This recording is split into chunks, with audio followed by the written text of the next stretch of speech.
E-commerce expansion myths blasted. Successful cross-border expansion help. Listen to the show to hear how one UK company is helping e-commerce sellers successfully expand into Europe and double their profits. Hosted by Andy Hooper of Global E-commerce Experts. Good afternoon, ladies and gentlemen, and thank you very much for joining me. Today, we're going to be talking about shipping, just as a shipping lorry goes past me. I love that. So we here at Global E-commerce Experts are passionate about successfully expanding e-commerce brands into Europe. Now, we're passionate about doing that as a one-stop shop. We wanted to make that process as easy and simple as we possibly can. One of our key values is about simplifying everything we do. And we can only simplify things as easy as we can if that's about doing that for you as well. And we believe that when people are expanding to new markets, Europe, UK, Europe still includes UK, if you're expanding into a new market, you could talk to 10 different agencies and 10 different people to make that work. But actually, the key strength comes down to actually working with one team in Europe that has expertise, solid e-commerce growth expansion with sellers just like you, and it enables us to be able to look at the market as a whole and pull everything together. Now, up until the middle of last year, the one key ingredient we were missing was shipping.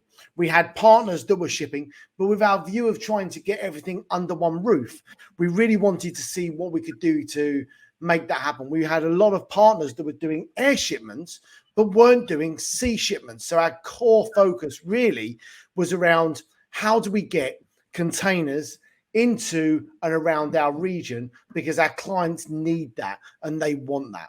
So we set about looking at all the different options to make that happen, where at which point we came across the fabulous, or one of the fabulous gentlemen that we're about to talk to today. So we managed to create a company, which we're going to come on to very, very shortly.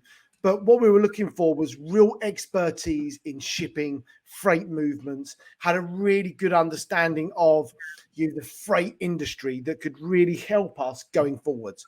So we found a company called PSP Global Logistics. And Mike, hi, welcome. Hi, Andy. How are you? Happy New Year. Very good. And to you, thank you very much for joining us. So Mike is, as you can see, he's got a lovely little banner. If you can't see that because you're reading this or listening to this on the podcast, got a lovely little banner underneath him that says PSPGEL Global E-commerce Logistics. But before we get onto that piece, Mike's full-time role, if you like, is with a company called PSP. So Mike, why don't you just tell us a little bit about PSP and make sure I've got the name right and everything else along that. Yeah, there. Thank you, Andy. That was a good introduction. As Andy's mentioned, PSP Logistics, we are 26 years old now. So, and we are a freight company. So we have been dabbling in freight movements as well as marine, from moving cardboard boxes up to 40-meter sunseekers. So the range of shipping that we've had over the last years is very, very, very, very broad. And one of the things that we noticed was the e-commerce market obviously expanding. There was different rules and regulations, different needs, and different hoops you have to jump through. So when the opportunity came to work with Andy and his global e-commerce team, it was almost the perfect fit. Freight forwarding is almost a very old school industry. If you were to look at many of the freight offices, a lot of them are still bits of paper. The freight documents are still paper. You still need a bill of lading, which is actually, a physical document, airway bills, as well as collection and delivery notes. So the e-commerce is something very new for the freight side, and something that is it was always going to happen. It's something that we've always wanted to get involved with. So to team up with you guys, it happened at the right time, and I think it's a perfect fit. So, I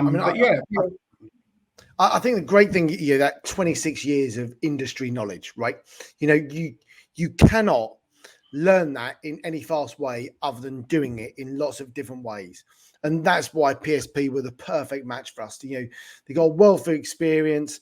Obviously, they can move Sunseekers, as they said, as well as pick and pack parcels. So, you know, there was a massive opportunity there for us, not only for them to ship stuff out of our warehouse, but also for them to put our boats on a container or two. I'm only joking, by the way. But you go. So, but I mean, going back to PSP, we obviously have a very broader knowledge. You know, PSP was a different company before, and the owners have been freight agents all of their life. You know, our managing director, Frank Dixie, he will hate me for saying this. He's probably been doing it for over 60 years. So, will hate you for saying that.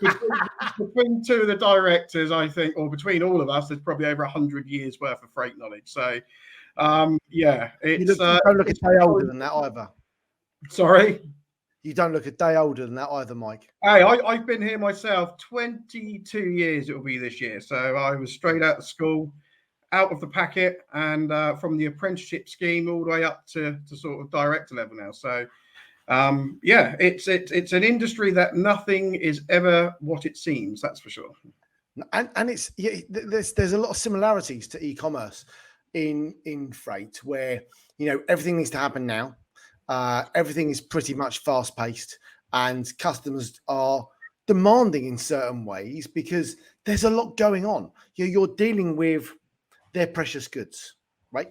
And lots of clients, especially e-commerce, is extremely like that. So, okay, good. So, just to set the record here, because I think this is how did we end up with PSPGEL? What we ended up doing was thinking, well, hey, these guys are really knowledgeable. They know their stuff. So let's work with a team that already do that. We've already got the clients that need, demand, require shipping or customs, whatever it happens to be, freight movements to a relatively large scale. And we decided that between the directors at PSP and the directors here at Global E-commerce Experts, we decided that what we'd do is we'd create a new company that was jointly owned by both parties, called PSP Global E-commerce Logistics, which is, I think it's a great combination of both of our titles without being overly creative. We could have paid a marketing agency tens of thousands, I reckon. They would have come up with the same thing. Don't you, Mike? Oh, absolutely. I mean, look, it needs to be exactly what it says. And I don't think there's much confusion about what we can do. So, yeah, we are a global e-commerce logistics provider.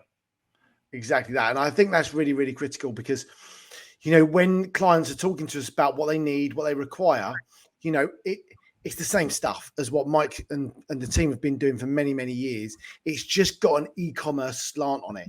The understanding of the e-commerce landscape and industry is slightly different, albeit the movements are the same. Like, it's the same stuff. So, okay. So, Mike, I think to get us started, why don't we talk about the different types of shipments that we see our clients typically want to utilize when they're moving stock into Europe. And when I mean into Europe, I mean they're coming from China, the US, India, Thailand, Vietnam, Australia, all those different places that we've shipped from in the last 6 months. So what do those types look like? So I mean, just touch base what you were saying about the different demands. You know, in the freight industry, we're dealing with sort of some blue chip companies and their shipping managers, and obviously on the e-commerce side, we're dealing with business owners. Some of these people that they've used all of their life savings to transfer some stock, and they want to set up in Europe or in the UK. It's no different to somebody booking a Sunseeker with us. That is their pride and joy, you know. So there is a lot of similarities between people's needs and obviously what people are expecting, and obviously comforting people. You know, when stuff's on the seas for 30 to 40 days, it's quite nerve-wracking, I'd imagine, for somebody who's tied up all of their money into this one project that they're going to be shipping. So, it's definitely a mixture, and we've seen it all, and you know, we fully understand it, and we know what's going on. So, but going back to what you were saying about shipping, you know, shipping is it can be a minefield. You know, we have various different options coming out of China. So from China to EU and UK, you have obviously the air freight option, which is quick, it's fast. You know, it doesn't hang around too long, but it's at the higher end of the scale when it comes to price. You have the sea freight side, which is, containers. So whether that will be a part load of a container or your own container, depending on how much the client wants to ship, there's those options for them to bring it over. You also have the train that comes from China, which goes over Russia. So that is in the middle. That's sort of the transit time for the train is sort of 14 to 18 days, compared to a sea freight, which is 30 to 35 days. And the price is sort of in between air freight and sea freight. So, it's all about the journey sort of starts when the factory have the goods ready. And, most factories in China sell on the FOB terms. So they're actually asking the client to arrange their own shipping. Hence, that's where we start our journey. We sort of speak to the factory. Yeah, that's a really good point there, Mike. And sorry to interrupt you mid-flow, but some of the different terms that people will hear, we should definitely cover off as we go through this, because FOB, all those different terminology, some people have no idea what they are. Yeah, so the main three that you would get from buying from China would be Ex Works, which basically, to simplify it down, means that the factory will have it ready. Your job is to pick it up from their door, and take it away and get it to wherever you want to go in Europe or into the UK. FOB is the most common one that you'll hear in China, and that is free on board. So most factories will deliver the cargo to the local port, mainly because they have their own export licenses. To get clearances, the factories like to use their own agents. So FOB works very well for them. And it also works very well for the customer because they book their freight. They book it with a freight agent. Yeah. The last term, there are, I think there's 13 terms or 11 the last time I checked. But the three that you would hear the most is, and then CFR, which CFR is probably the worst one, I would say, using if you're buying from China, because you're allowing the factory to do the shipping, which it could mean a number of things. You don't get the right information. You don't know who they're using. And once it's booked with that agent, no one really looks after it until it arrives. So, we've had a number of shipments that have arrived at ports for the GE customers. And they've sort of said, it's arrived, what do I do? And we could have done it. We could have saved the money on storage if we would have known it had arrived sooner. So they're the three that you would hear when you're dealing with China, and FOB or even Ex Works would be the preferred terms. But FOB is the one that you'll hear 80% of the time. And I definitely think, leaning on the majority of us all do FOB. I would say 60% are FOB, maybe 70%, with 20% sort of Ex Works, and a handful, literally a splattering, are brave enough to let China ship it for them. Certainly established sellers would never do that. The CFR term is normally for the first timers, I would say, and I'm saying that as somebody who probably bought their goods and they found out, it's only going to cost me £100 to ship it. But by the time it gets here and the UK charges and the EU landing costs, it's cost them £2,000. So, it seems cheap, but there are always lots of cons that come with it. So, but we sort of see that with people that are first timers. They sort of let them arrange it, and then they very quickly work out, okay, next time I'm going to do it myself. So it happens, and look, it happens to everyone. So it's nothing to be ashamed of, but it's not the term I would suggest. No, there we go. Okay, so we've got three different types of freight. We've got air, sea, and train. We've got three different types of collection method. 1 second, my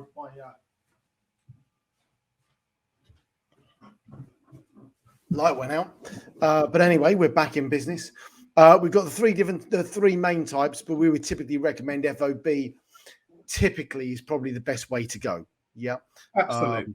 Okay, so we've got three types of freight. So, if someone's looking to ship their products from China, what sort of why would someone choose air freight over the train or the sea? Purely for speed. Speed, air freight, you can have your stock here within 3 or 4 days, from factory. You can have it. We see a lot of high value goods that get air freighted purely because they don't want them in containers. It ties up your cash. If you've got 100 grand's worth of stock and it's on the sea for 2 months, you can't sell it. So people want to get it to market as quickly as possible. So air freight, without a shadow of a doubt, is speed. And for people that want to, let's say, get it out there, sort of, and get it out there into people's faces, or if there's like a particular season. I know that a lot of goods in the e-commerce world is they strategize over the year. So there'll be a big influx for sort of Halloween. There'll be one for Christmas, and there'll be other ones for various holidays. So air freight is for speed. Nice. I tell you where I also see it sometimes, and sometimes where I recommend it as well. When people are going to perhaps get a stock outage, if they're running out of stock, they can air freight it in as a especially seasonal products, like you said there, Mike. And the other time I see that is when they want to launch in the EU. They've got a container full of products, and they might send a 40-foot container.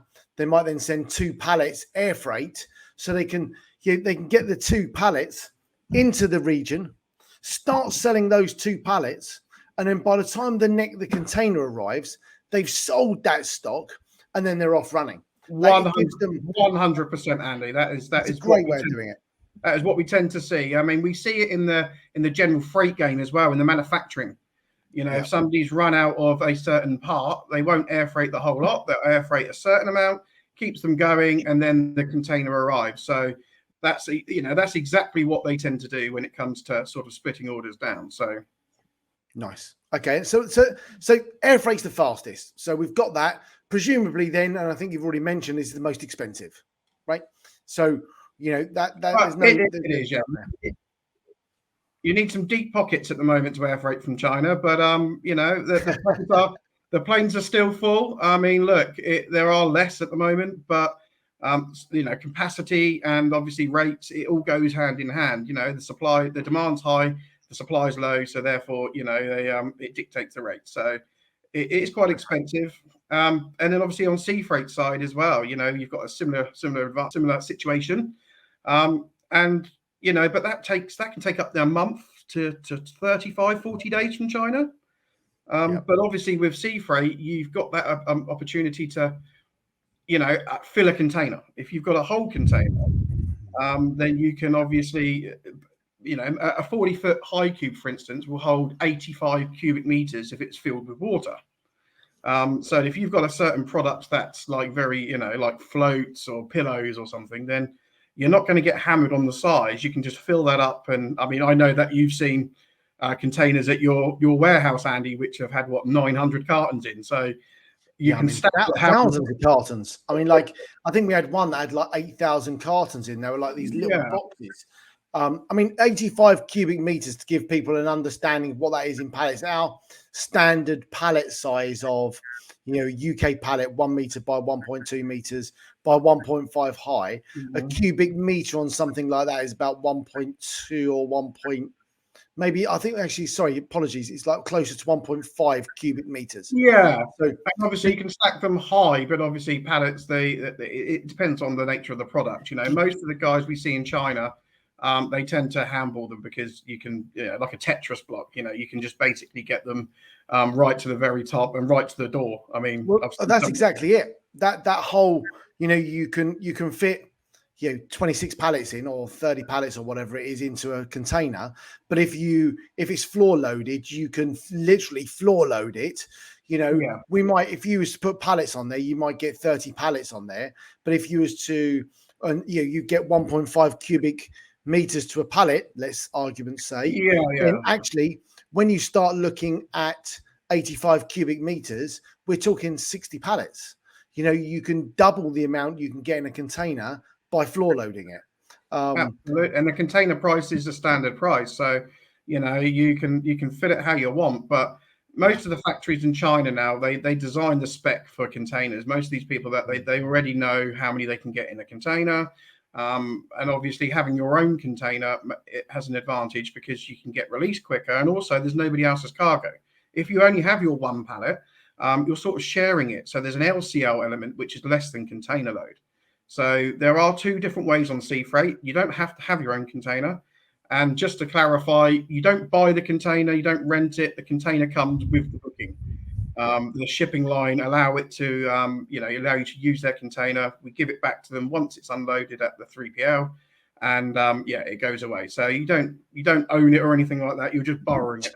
Do you know what? That's a really good point, because I remember someone saying to me, well, that's great, because once I've got my shipment there and the containers come in, if you can get the empty container to me, because what I want to do is I want to do a project at home with that. And I'm like, hold on, don't think you understand this slightly. It's important. You don't own that container. I think that's a really important point to stress. Because I've had people asking where we can get them from. I've had almost the opposite, Andy. I've had people sort of asking me, "Oh, where can I get a container from that I can ship?" And it comes as part of the package, so you don't have to source it, you don't have to get rid of it afterwards. Once it's empty, it's not yours. It goes back, and everyone's happy. So, yes, just to clarify, the container comes with it. Okay, well, so that's really important. And I think there's two things you say. So you have a full container, or you can have an LCL, less than container load. That's correct. Yeah, and I think if you have got 3 pallets you want to send, you can do LCL. You just got to be very, very careful that when it goes through customs, if someone else's stuff gets held up, your stuff's getting held up as well. So it can take a bit of time to get through, can't it, Mike? Absolutely, and also the packaging, Andy, comes to here as well. Remember, you're sharing it with other people.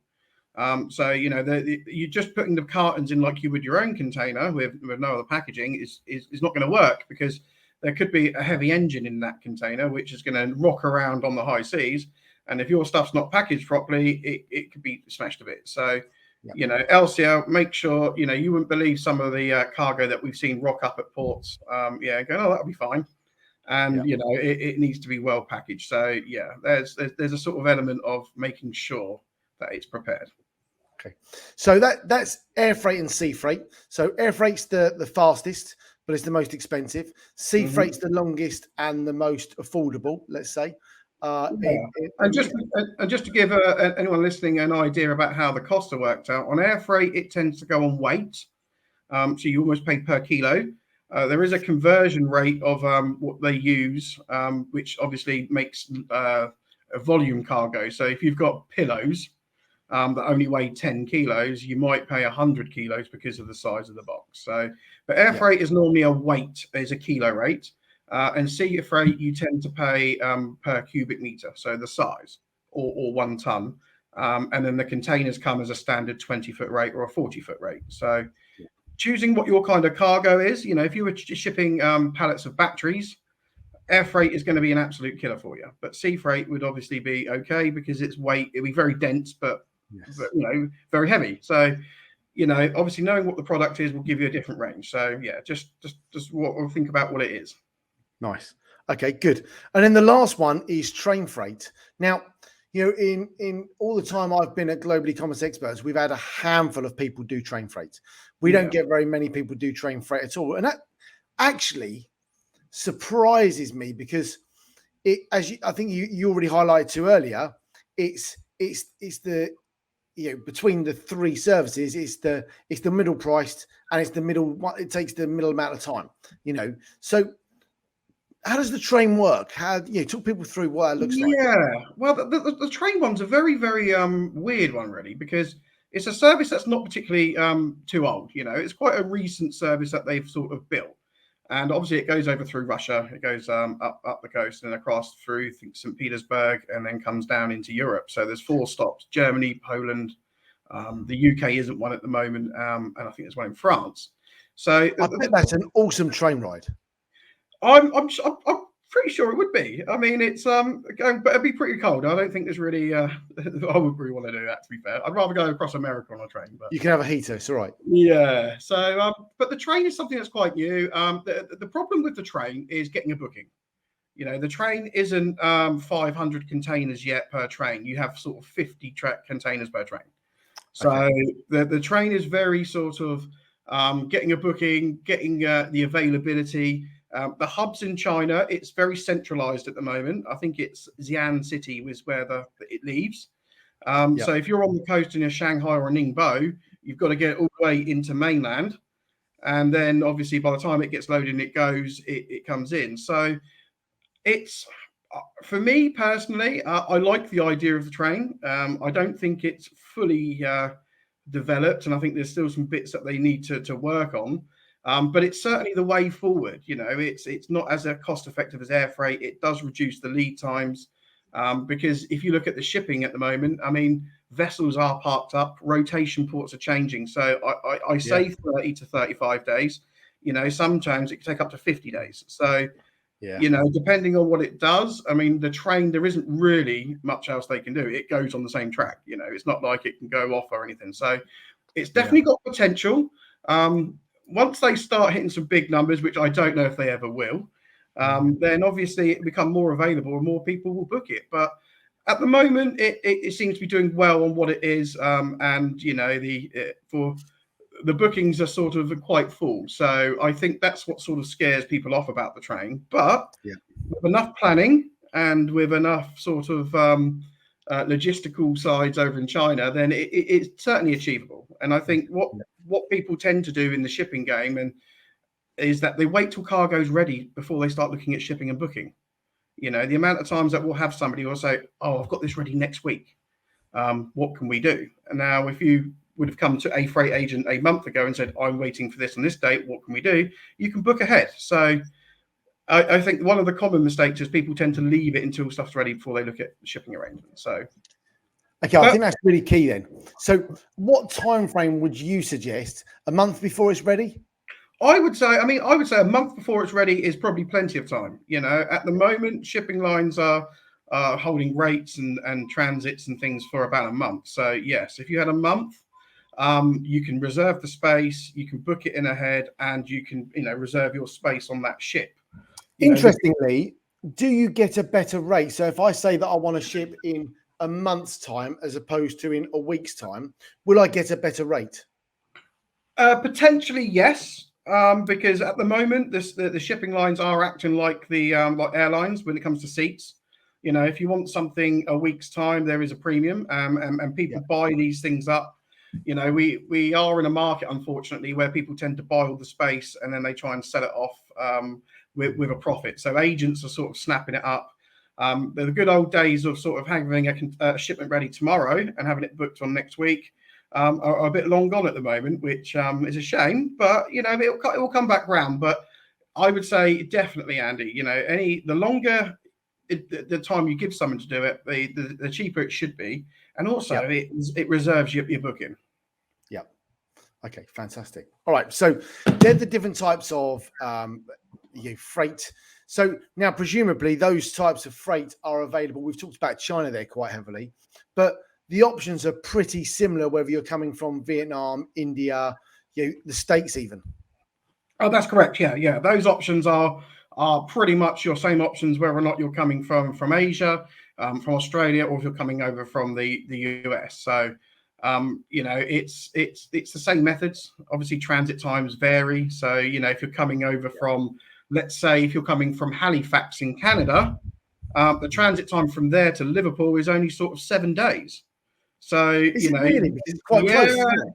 That's Liverpool to Halifax is 7 days. So, if you were buying stuff out of there, you probably wouldn't air freight it because it just wouldn't be. Why would you? You can get it here in a week, and you can get it down. So, it's a different try. I mean, like for instance, like the Philippines and Malaysia. They transship through somewhere like Singapore or Hong Kong because the deep sea vessels don't direct call in. So you might have a time delay at one of those ports. So there's an opportunity for it to be delayed. So. The different routes, the different ways, and it's everyone's in the same sort of boat at the moment when it comes to getting bookings. Fantastic. So someone's booked a shipment, and the shipment's then going to arrive here in the UK. Yes. There's obviously a customs procedure there. What does a customs procedure look like? So for those people listening and reading this is that whenever you bring goods into a country, there's some form of customs, tax, duty, wherever you are in the world. So how does that work in the UK specifically for now? Absolutely. I mean, that is absolutely spot on, and there's also other agencies that are higher than customs. that can step in. We have Port Health that will do any kinds of foods. You have DEFRA, you have endangered species. So, there are people there above customs that can have a look first, and if they take it, you can't do anything about it. It's as simple as that. And then customs are there purely to check the product. They will have a look, make sure that you're paying the right duties, the right taxes. And then once they're payable, which they have to be payable on arrival, there's no sort of credit, you can't pay them later on. They will then release your cargo, which allows you to go into the port. One of the ones that I would say is obviously is trading standards. Obviously, they are in their own right. If they want to stop something and have a look, then they will. And then it goes over to the customs team. So, customs in the UK, customs is probably one of the best in the world, I would say. We're all online in the UK. Everything's remote. You can put an entry in and you can get a clearance back within an hour or so. We don't sort of have that sort of physical inspection as they do in some other countries. If you were to go into South America, for instance, it will be there weeks before it gets cleared, because everybody wants to have a look and, everybody wants to sort of do what they have to do. So, UK, it's pretty decent. The UK, we have a very good system here. And the fact that it's online, it's very transparent. So, if you go to some of the other countries in West Africa or some of the other countries where there could be sort of different duty. I'm trying not to be. Well, basically what you're trying to not say, Mike, is that basically in some of those countries, and having worked in some of those countries, is what happens is they need a backhander to get it through customs. I'm just saying that there probably are more than one person, But the UK... Yeah, but that's why they want to have a look.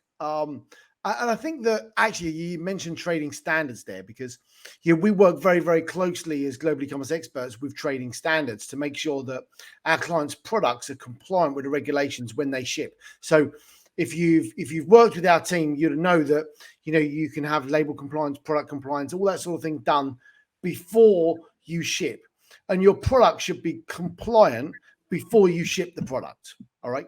Now, if trading standards decide that they want to look at your product because there's something that's been flagged somewhere along the line, then what's going to happen is that's going to hold everything up for you. Now, if your product isn't compliant, they will impound your product and it'll basically go to a storage facility bonded that basically means that your products can't leave until they've made sure they're safe. And they can be very particular on making sure that everything is correct. And it's really, really important that you do make sure your products are compliant before you ship them. I think that's really, really important. I think you hit the nail on the head there, Andy, but also I'd like to just sort of say that even you can also do all of that and you could still get inspection. So, yep. It is a, if they want to look at it, it doesn't matter what you've done or how you've got it, you could still get pulled for inspection if it needed to be. We have a client that imports a product regularly. Every now and then it still gets stopped. So, it's the luck of the draw. But, the UK, we're pretty decent at it and we're sort of pretty quick. So I would say, it's very, very simple procedure. And I would say on that is that trading standards are very reasonable. When we work with them closely here with the other stuff we do, and actually when you speak to them, they're incredibly reasonable about making sure things move freely through the system. That's what they want. So so customs is the next piece. There's you need to pay some duties. You're going to need to pay import VAT. There's a whole lot of things you need to consider when they come in. It's not your goods are coming in, you haven't got to pay anything, unfortunately. No, you do need to be aware there's some costs coming your way, and that'll depend on a HS code. Mike, tell us a bit about that. That's right. So HS codes, they're called harmonized codes. They're called tariff codes, commodity codes. They're all the same thing.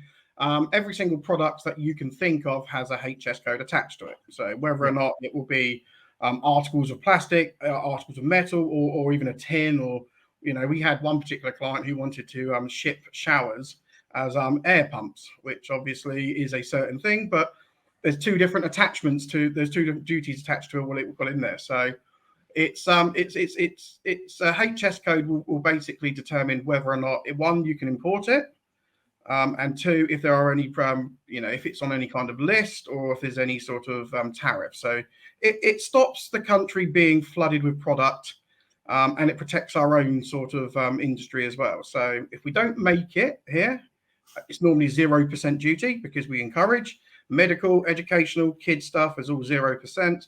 But obviously, if it's something that we don't want them to import, then it will have a high and possibly anti-dumping as well, which means you can only bring in a certain amount. So the HS code is very important to check before you bring it, because the last thing you want to do is bring it here and then find out that it's 20% plus 110% anti-dumping for a particular product. So yeah, and we've had that before in the game as well, with people bringing in bicycles.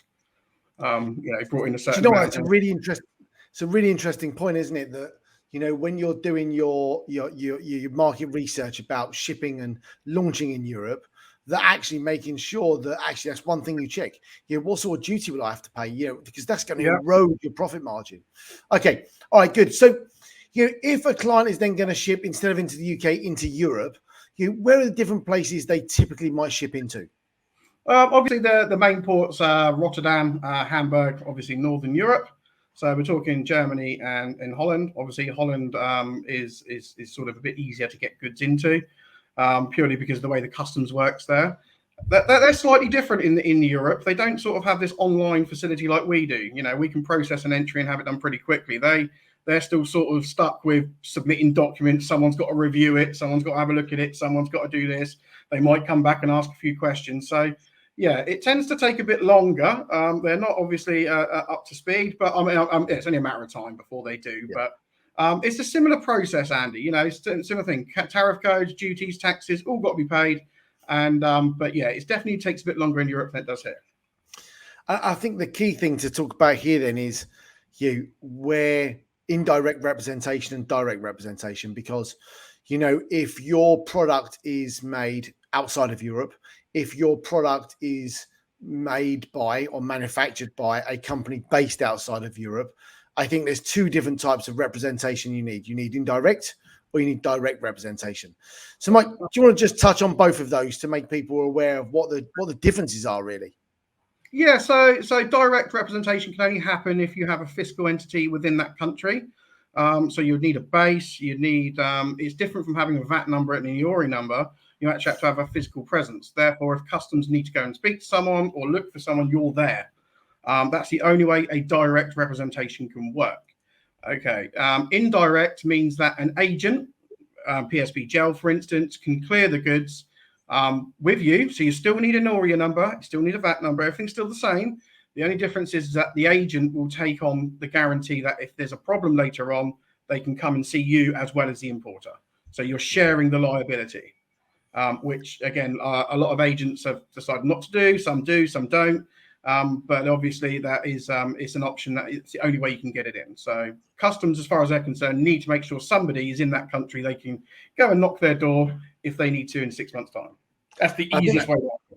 And I think that's really important to understand, because if you our typical thought process is that as in order to speed to market, you shouldn't really have an entity in Europe or the UK. You should just be VAT registered. It's really quick, it's really easy, and you can sell. The downside to that is that you would need potentially an indirect representation to ship your products into the region in order to make that happen. But in all honesty, if you are putting the right HS codes down, if you're putting the right commercial value on the invoice, it should make no difference. It is due diligence at the end of the day. Yeah, it's just checking to make sure it's all there. So, I mean, as a freight agent, we'll check it. We're not going to put our name to it anyway. So, if anything doesn't look right, we don't sign it off. It's as simple as that. So, it is just basically a responsibility sharing, and it shouldn't make too much difference, providing all the paperwork is correct. Perfect. And the last thing around customs that we get, all the time is importer of record. Who is the importer of record? What does that mean? Because, someone's got to import the products, and there's always a little bit of a grey area. Some clients are a bit unsure on what that actually means. So what does it actually mean, Mike? So importer of record is basically the person who still owns the goods. So you still need to put somebody's name on a customs entry, who's basically purchased or still owns them. So, we get this importer of record, like, for instance, GE or PSPGEL. We can't act as the importer of record. The client still has to, but we can do the entry on their behalf. So the importer of record still needs to be the person, whether it's a stock transfer or a purchase. It still needs to be the person, because that person's then liable for all the stuff that comes with it. So on the customs entry, it will have PSPGEL as a declarant, but the importer of record still needs to be the client with his EORI number. So yes. The simplest way I say to people is that it's the person who owns the products. Yeah. Like, that's it, right? It's as simple as that. Okay, good. So we've got a few different methods of shipping. We've got a few different terms in which that might be done. And we've then been able to ship the products into the region and make sure that we know whether they're indirect or direct. We know what the importer of record is. So now the products are here, they can then obviously be delivered to our warehouses, number one. Obviously, other warehouses are available, but obviously ours are the best. So that can go to the warehouses in the UK or Netherlands or wherever shipping. Now, once the goods are in Europe, there's another type of shipping that we've not discussed, and that's freight between UK and Europe and the UK. So let's just touch briefly on that, Mike. What does that really mean? We're still in a position at the moment where, we are outside the EU, so we have to do customs entries when we send goods out, and we have to do one when it goes into the other side. So, you are still acting as a separate shipment. Even if you brought it in from China to UK, it's a separate shipment sending it over to Holland.